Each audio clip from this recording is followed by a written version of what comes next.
எல்லோருக்கும் வணக்கம். போன வீடியோவில் வந்து பார்த்துருப்பீங்க, வடை செய்யும் போது எண்ணெய் வெடித்து அந்த வடை வெடித்து மூஞ்செல்லாம் இதுவாகிட்டு உருளைக்கிழங்கு 10 போட்டோம். ஆனால் அந்த 10 போட்டதுனால தான் என்னுடைய மூஞ்சி வந்து இந்த அளவுக்காவது கொஞ்சம் டேமேஜ் வந்து குறைஞ்சது. இல்லைனா வந்து ஃபுல்லாக வந்து கண்ணு எல்லாமே போயிட்டுருக்கும். எனக்கு தெரியவே இல்லைங்க, கண்ணுக்கிட்ட பட்டதெல்லாம் தெரியவே தெரியாது. காலையிலேருந்து தான் வந்து இந்த மார்க் இங்கே பாருங்களேன்,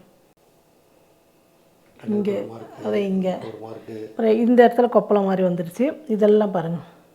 நேற்று வந்து சொல்லியிருந்த மாதிரி ஆகிட்டு ஹாஸ்பிட்டலுக்கு போயிட்டு ஆயில்மெண்ட்டு போட்டேன் அப்படின்னு சொல்லிட்டு உங்கள்கிட்ட நல்லா தான் பேசியிருந்தேன். அப்போ வரைக்கும் அந்த எரிச்சல் மட்டும் இருந்தது, இதெல்லாம் எதுவுமே வரல. காலையில் தூங்கி எழுந்ததுக்கப்புறம் பார்த்தா ஃபுல்லாக பிளாக் ஆகிடுச்சு. அப்புறம் இங்கெல்லாம் எனக்கு பட்டதே தெரியல. இந்த மார்க் வந்ததுக்கப்புறம் தான் கருப்பாக ஆகிடுச்சு. இது வந்ததுக்கப்புறம் தான் இவ்வளோவும் நமக்கு பட்டு இருக்கா அப்படின்னு சொல்லிட்டு. ஆனால் கண் பாருங்கள், இந்த இடத்துல கொஞ்சம் தான் அந்த மேலே புருவத்தில் கண்ணுக்குள்ளே, அதே மாதிரி இந்த இடத்துல கண்ணுக்குள்ளே படாமல், அதை நம்ம சாமி கும்பிட்ற கடவுளை நம்ம அப்பா அம்மா செஞ்சு புண்ணியன்னு சொல்லுவோம் இல்லையா, அதெல்லாம் தான் எப்படியே காப்பாற்றுச்சுன்னு நினைக்கிறேன், கண்ணுக்கு படாமல். ஆனால் காலையில் வந்து எனக்கு நேற்று அந்த மாதிரி நடந்தது. காலையில் எனக்கு காய்ச்சல் வந்துடுச்சுங்க, குளிர் ஜுரம், ஒன்றுமே எழுந்துக்கவே முடியல. அப்பாவே இட்லி ஊற்றி சாம்பார் வச்சு கொடுத்துக்கிறாரு பிரியாவுக்கு. அதுவும் எனக்கு தெரியாது, நான் தூங்கினே இருந்தேன் அந்த உடம்பு முடியாமல். மத்தியானம் அவராக முருங்கைக்கீரை பொரியல், சாம்பார், சாம்பாரில் ரசமும் முருங்கைக்கீரை பொரியல் செஞ்சு பிரியாவுக்கு சாப்பாடு கொடுத்தாரு. அதுக்கப்புறம் தான் என்னை எழுப்புனாங்க 2 மணிக்கு சாப்பிட்றதுக்கு. இதுக்கு மேலே படுத்துன்னு தான் நம்மளை படுக்க போட்டுரு, உடம்பு முடியாமல் போயிடுன்னு சொல்லிட்டு எழுந்து அப்புறம் அப்பாவே அரிசியெல்லாம் ஊற வச்சிட்டாரு.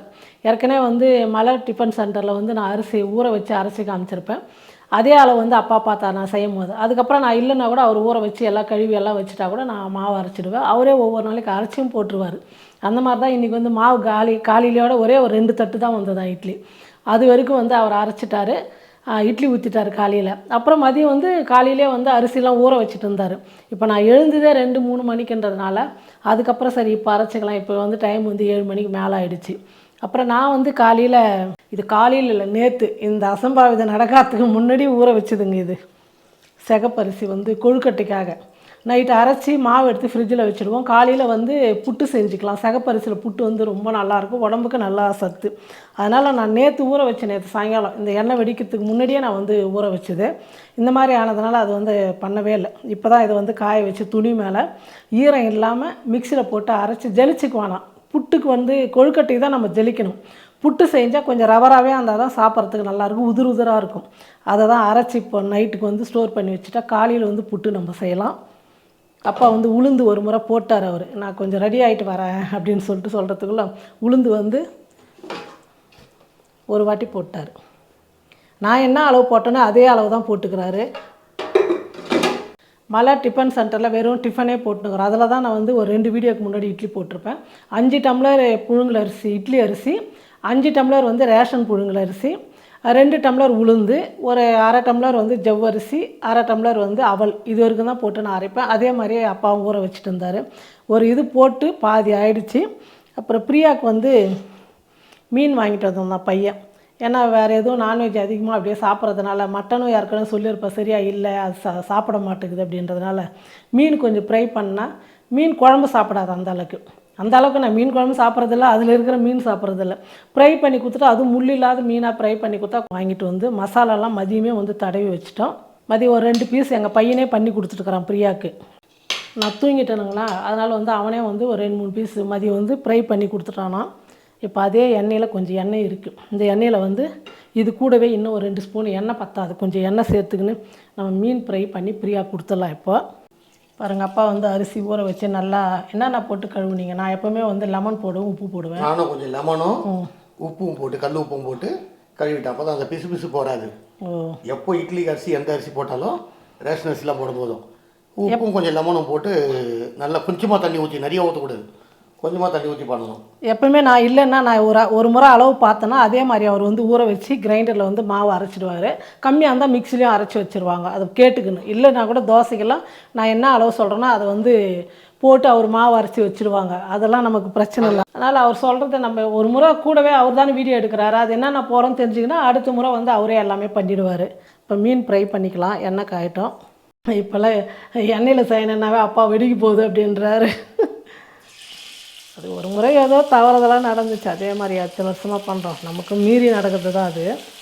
ஒரு 4 பீஸ் போட்டுக்கலாம். அதுக்கப்புறம் வந்து 2 தலையும் ஒரே ஒரு பீஸ் தான், இது இன்னொரு வாட்டி போட்டுக்கலாம். ஒரு பக்கம் வேகட்டும், அப்புறமா திருப்பிக்கலாம். நைட்டு மாவு அரைச்சி வச்சேன்ல பாருங்கள், மாவு வந்து நல்லா பொங்கி புளிச்சு வந்துடுச்சு. இந்த மாவில் வந்து நம்ம தோசையும் ஊற்றலாம், இட்லியும் ஊற்றிக்கலாம். ஏன்னா ஏற்கனவே வந்து மலர் டிஃபன் சென்டரில் வந்து இதே அளவு தான் நான் போட்டு செஞ்சுருக்குன்னு சொல்லியிருந்தேன். நீங்கள் போய் அது அளவெல்லாம் கரெக்டாக வந்து நான் இங்கே அரைக்கும் போதும் சொல்லியிருக்கிறேன். அப்படி நல்லா டீட்டெயிலாக தெரியும்னா அந்த சேனலில் போய்ட்டு நீங்கள் பார்த்து மாவு அரைச்சிக்குங்க. நேற்று வந்து மாவு அரைச்சிட்டு பையன் வந்து மீன் ஃப்ரை பண்ணி, அது வந்து மீனுக்கு வந்து மசாலாலாம் எப்படி தடவணும் செஞ்சு எல்லாமே சொன்னேன். அது வாய்ஸ் இருக்கா இல்லையான்னு தெரில, ஆனால் சுத்தமாக வரலன்னார் அப்பா. அப்புறம் வந்து புட்டு செய்கிறதுக்கு சிகப்பரிசி வந்து காய வச்சு அதுக்கப்புறம் அரைச்சி புட்டு செய்யலாம்னு சொல்லிட்டு, அதுவும் வந்து கொஞ்சம் காலையில் எனக்கு இது கொப்பளெல்லாம் வந்து இந்த சாயங்காலம் ஃபுல்லாக கொஞ்சம் பெருசாக வந்ததுனால எரிச்சல் அதிகமாக இருந்ததுனால நான் வந்து ஆயில்மெண்ட் போட்டு படுத்துட்டேனுங்களா, அதை வந்து புட்டு நான் செய்யவே இல்லை. அப்பா வந்து நான் அவரே வேக வச்சு எப்படி செய்யுதுன்னு பிரியாவை கேட்டாராம். பிரியா வந்து சொல்ல மாதிரி செஞ்சு கொடுத்துட்டாராம். அது வீடியோ எடுக்க முடியல. நம்ம நார்மலாக எப்போவுமே செய்வோம் இல்லையா புட்டு, அதே மாதிரி தான் அதை வேக வச்சு தேங்காய் போட்டு செய்கிறது. அப்புறம் வந்து இப்போ நான் வந்து இன்றைக்கி எதுக்காக நான் அந்த வீடியோவோட பேசுகிறேன்னா, நிறைய பேர் இன்றைக்கி காலையில் போட்ட வீடியோவில் வந்து இந்த மாதிரி எனக்கு எண்ணெய் வெடிச்சுதுன்னு சொல்லிட்டு போட்டிருந்தோம் இல்லையா, அதுக்கு நிறைய கமெண்ட்டு, நிறைய வேண்டுதல். அப்புறம் திஷ்டிமா சுற்றி போடுங்க சிஸ்டர், திஷ்டினால் தான் இந்த மாதிரி ஆச்சு, ரெஸ்ட் எடுத்துங்க, ஏன் நிறையா இந்த மாதிரிலாம் உடம்பு கஷ்டப்பட்டு வேலை செய்கிறீங்க அப்படிலாம் நிறையா பேர் அவ்வளோ ஒரு அக்கறையாக வந்து இப்போ நிறைய கமெண்ட் பண்ணியிருந்தீங்க. கேட்க எனக்கு கண்ணிலே தண்ணி வந்துடுச்சு. இவ்வளோ பாசமாக இவ்வளோ ஒரு இது வந்து பெருசாயிருந்தால் நீங்கள் வந்து உண்மையிலே நானும் பயந்துட்டுருப்பேன். இந்த சின்ன நம்ம வீட்டு வைத்தியம் பண்ணதுனால பாருங்கள், நேற்று எடுத்த வீடியோவில் கொஞ்சம் நல்லா தெரியும்.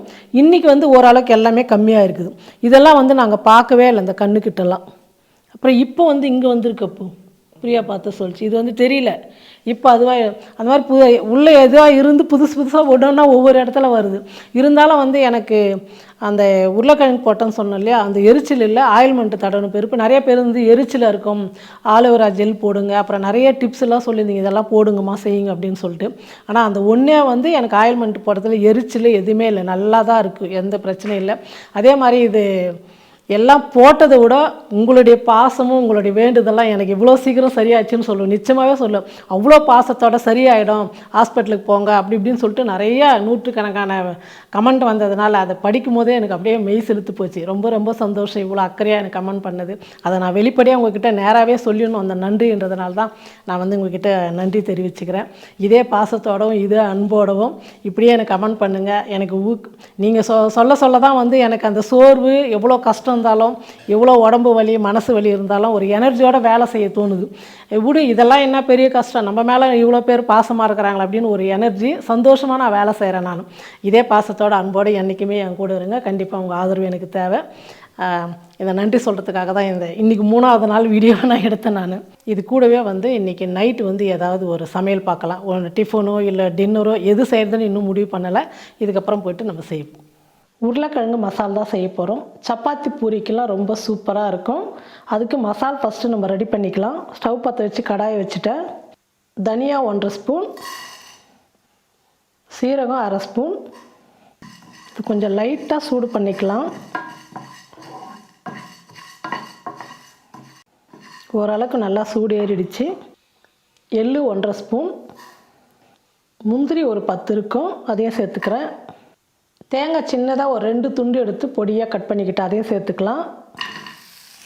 இப்போ இதெல்லாம் சேர்த்து நல்லா வறுத்துக்கலாம்.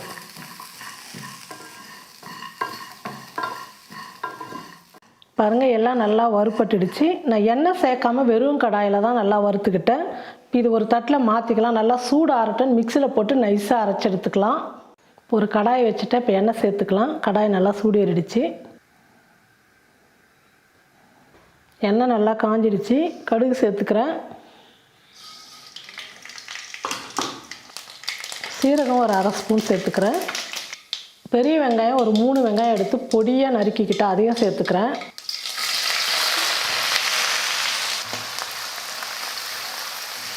வெங்காயம் வந்து நல்லா வதக்கிக்கலாம்.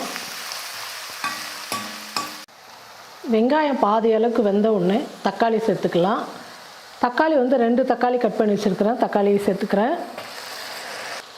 இஞ்சி பூண்டு பேஸ்ட்டு ஒரு 3/4 ஸ்பூன் சேர்த்துக்கிறேன். இது எல்லாம் சேர்த்து ஒரு 2 நிமிஷம் நல்லா வதக்கிக்கலாம். நான் பெருசாக ஒரு 4 உருளைக்கிழங்கு எடுத்து சின்ன பீஸாக கட் பண்ணி எடுத்துக்கிட்டேன். இந்த மாதிரி ரொம்ப சின்னதாக இல்லை, ரொம்ப பெருசாக இல்லை, மீடியம் சைஸில் கட் பண்ணி எடுத்துக்கிட்டேன். அந்த உருளைக்கிழங்கு சேர்த்துக்கிறேன்.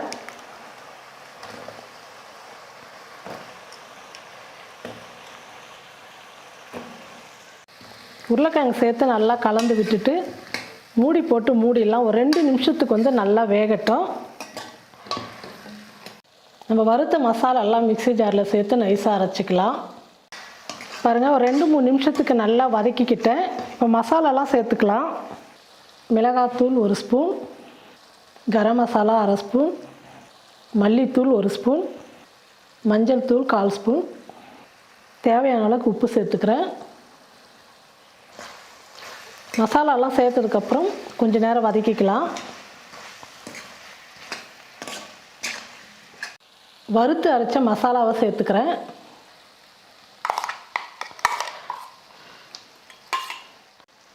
மிக்ஸி ஜாரில் கொஞ்சம் தண்ணி விட்டு அலசி ஊற்றிக்கிறேன்.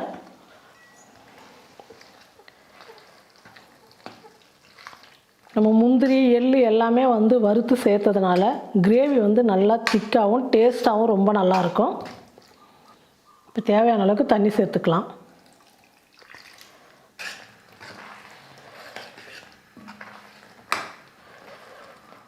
எல்லாம் கலந்து விட்டுட்டு மூடி போட்டு மூடிடலாம். ஒரு 5 நிமிஷம் நல்லா கொதிக்கட்டும்.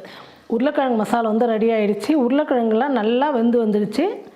இந்த அளவுக்கு திக்காக இருந்தால் தான் நம்ம வந்து சப்பாத்திக்கு பூரிக்கெலாம் சாப்பிட்றதுக்கு ரொம்ப நல்லாயிருக்கும். இப்போ கொத்தமல்லி கொஞ்சம் நறுக்கி வச்சுக்கிறேன், அதையும் சேர்த்துக்கிறேன். இப்போ ஸ்டவ் ஆஃப் பண்ணிடலாம். பாருங்கள், உருளைக்கிழங்கு மசாலா வந்து ரெடி ஆகிடுச்சு. பூரிக்கு சப்பாத்திக்கு ரொம்ப அருமையாக ரொம்ப சூப்பராக இருக்கும். நீங்களும் உங்கள் வீட்டில் இந்த மாதிரி உருளைக்கிழங்கு மசாலா செஞ்சு பார்த்துட்டு எப்படி இருக்குன்னு சொல்லிட்டு மறக்காமல் கமெண்ட் பண்ணுங்கள், ஷேர் பண்ணுங்கள். நன்றி.